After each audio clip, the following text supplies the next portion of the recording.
Hello friends, स्वागत है हमारे यूट्यूब चैनल हाईरेड एकेडमी। आज हम बात करेंगे लेसन 3,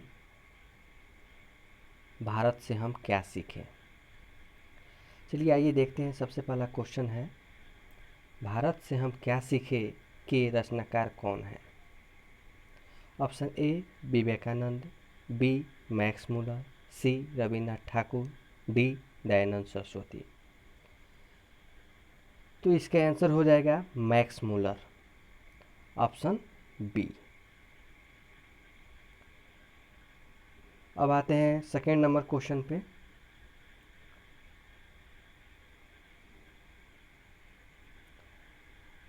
नृवंश विद्या का संबंध किससे है। ऑप्शन ए वनस्पति विज्ञान से, बी प्राणी विज्ञान से, सी मानव विज्ञान से, डी अंतरिक्ष विज्ञान से। तो नृवंश विद्या का संबंध मानव विज्ञान से है, इसलिए ऑप्शन नंबर सी। अब आते हैं नेक्स्ट क्वेश्चन 3। क्वेश्चन है, वारेन हेस्टिंगस था, यानी वारेन हेस्टिंगस कौन था। ऑप्शन ए फारस का राजा, बी भारत का गवर्नर जनरल, सी महान दार्शनिक, डी प्रसिद्ध समाज सुधारक। देखिए, वारेन हेस्टिंगस जो था भारत का गवर्नर जनरल था, इसलिए ऑप्शन बी भारत का गवर्नर जनरल। अब आइए दोस्तों आगे बढ़ते हैं। क्वेश्चन नंबर 4, दारिस क्या है। ऑप्शन ए चांदी का प्राचीन कालीन सिक्का, बी सोने का प्राचीन कालीन सिक्का, सी एक देवता, डी एक धार्मिक ग्रंथ। तो देखिए, जो दारिस है सोने का प्राचीन कालीन सिक्का था, इसलिए ऑप्शन नंबर बी सोने का प्राचीन कालीन सिक्का। चलिए आइए दोस्तों, अब आते हैं next question 5। Next question 5 number question है, प्लेटो का संबंध किस देश से है। ऑप्शन ए इटली से, बी स्पेन से, सी भारत से, डी यूनान से। देखिए यहाँ पे थोड़ा सा मिसप्रिंट हो गया है, ये जो गिरकर है, ये जो गिरकर नहीं होना चाहिए, ये थोड़ा सा मिसप्रिंट हो गया है। इसमें जो सही आंसर हो जाएगा वो है यूनान से, यानी कि ऑप्शन डी। प्लेटो का संबंध यूनान से था। कभी कभी मिसप्रिंट हो जाता है टाइपिंग करने में। अब आते हैं next question, question number 6। Question number 6 है, शाहनामा का रचना काल है। ऑप्शन ए 7वीं से 8वीं सदी, बी 10वीं से 11वीं सदी, सी 4वीं से 5वीं सदी, डी 5वीं से 6वीं सदी। तो शाहनामा का जो रचना काल है वो 10वीं से 11वीं सदी के बीच हुआ था, इसलिए ऑप्शन नंबर बी 10वीं से 11वीं सदी। अब आते हैं क्वेश्चन नंबर 6। क्वेश्चन नंबर 6 है, मुंडा किस देश की जाति है। ऑप्शन ए मंगोल, बी चीन, सी मुल्तान, डी भारत। तो देखिए, जो मुंडा जाति है वो सिर्फ और सिर्फ भारत में ही पाई जाती है, इसलिए ऑप्शन नंबर डी भारत। अब आते हैं नेक्स्ट क्वेश्चन, क्वेश्चन नंबर 8। अग्नि, संस्कृत का जो अग्नि शब्द है लैटिन में किस रूप में मिलता है।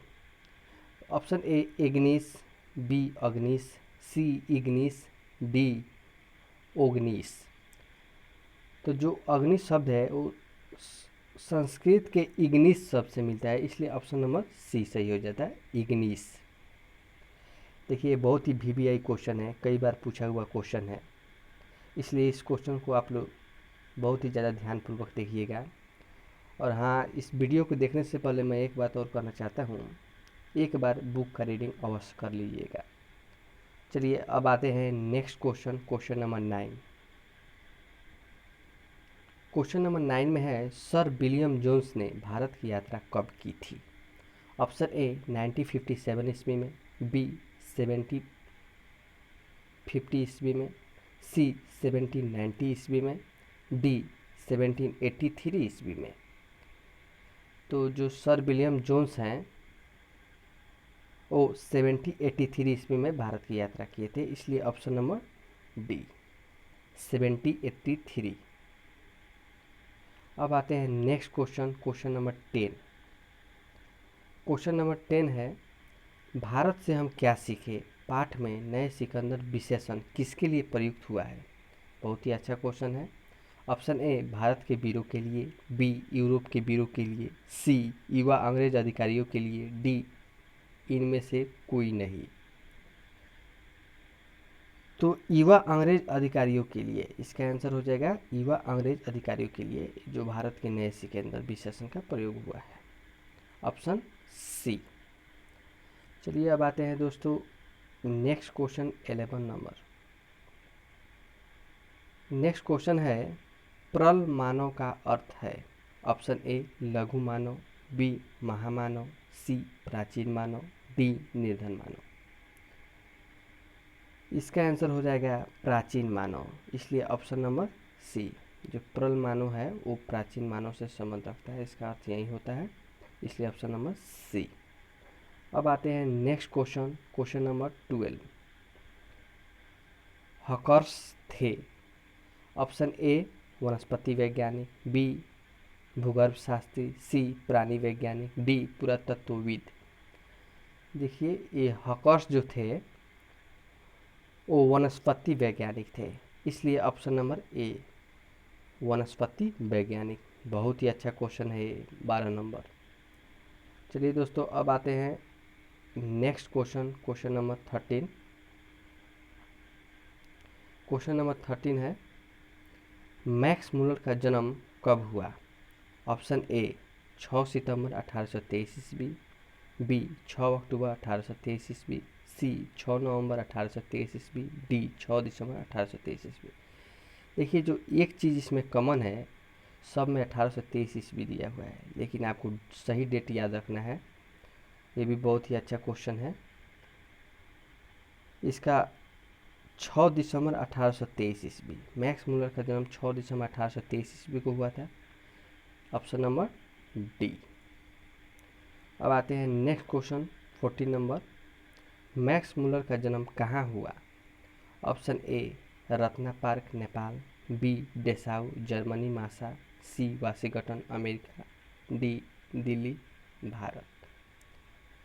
इसका ऑप्शन हो जाएगा डेसाउ जर्मनी मासा में मैक्स मुलर का जन्म हुआ था, इसलिए option number B Dessau Germany मासा। अब आते हैं next question, question number 15। Max Muller के पिता का क्या नाम था। Option A Wilhelm Muller, B Hastings Muller, C Johnson Muller, D Peter Muller. Warren Hastings के पिता का नाम विल्हेल्म मुलर था, ऑप्शन नंबर ए। अब आते हैं next question, question number 16। Max Muller को वेदांतियों का वेदांती किसने कहा। Option A Swami Sahajanand, B Swami Vallabhacharya, C Swami Vivekananda, D Swami Dayanand. जो वेदांतियों का वेदांती था मैक्स मुलर को स्वामी विवेकानंद ने उपाधि दिया था, इसलिए ऑप्शन नंबर सी। बहुत ही अच्छा क्वेश्चन है, बार बार पूछे जाने वाला क्वेश्चन है। अब आते हैं नेक्स्ट क्वेश्चन 17। 17 नंबर क्वेश्चन में पूरा है, कालिदास ने मेघदूतम का पद्यानुवाद किसने किया।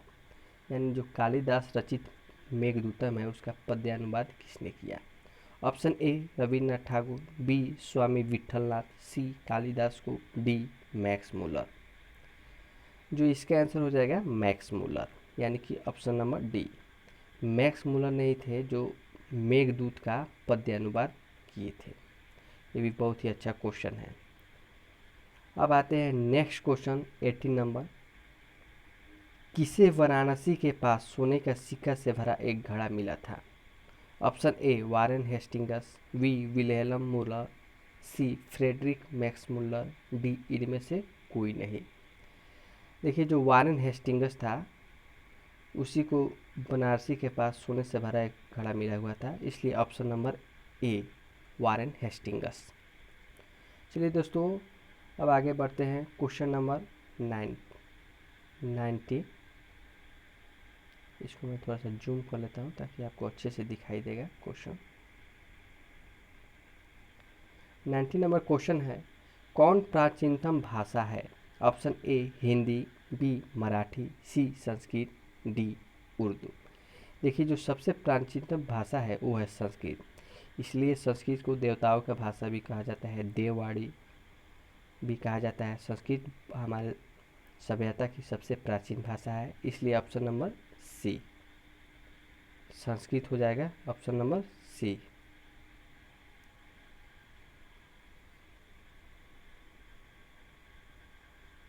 ऑप्शन नंबर सी हो जाएगा संस्कृत। अब आते हैं next question, question number 20 number question में है, मैक्स मुलर की मृत्यु कब हुई? ऑप्शन ए 16 अक्टूबर 1901, बी 20 अक्टूबर 1901, सी 24 अक्टूबर 1900 ईस्वी, डी 28 अक्टूबर 1900 ईस्वी। देखिए, जो मैक्स मुलर की मृत्यु है वो 28 अक्टूबर 1900 ईस्वी को हुई थी, इसलिए ऑप्शन नंबर डी 28 अक्टूबर 1900 ईस्वी। अब आइए दोस्तों चलते हैं लास्ट क्वेश्चन 21। मैक्स मुलर ने सर्वविध संपदा और प्राकृतिक सौंदर्य से परिपूर्ण किस देश को माना है?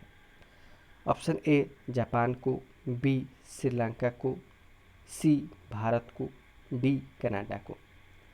तो इसका ऑप्शन हो जाएगा सी यानी भारत को। मैक्स मुलर ने प्राकृतिक संपदा से सौंदर्य किसको माना है? भारत को, option number C. Thank you so much दोस्तों, आज के लिए इतना ही। आपको ये वीडियो कैसी लगी कमेंट में ज़रूर बताइएगा। Thank you so much.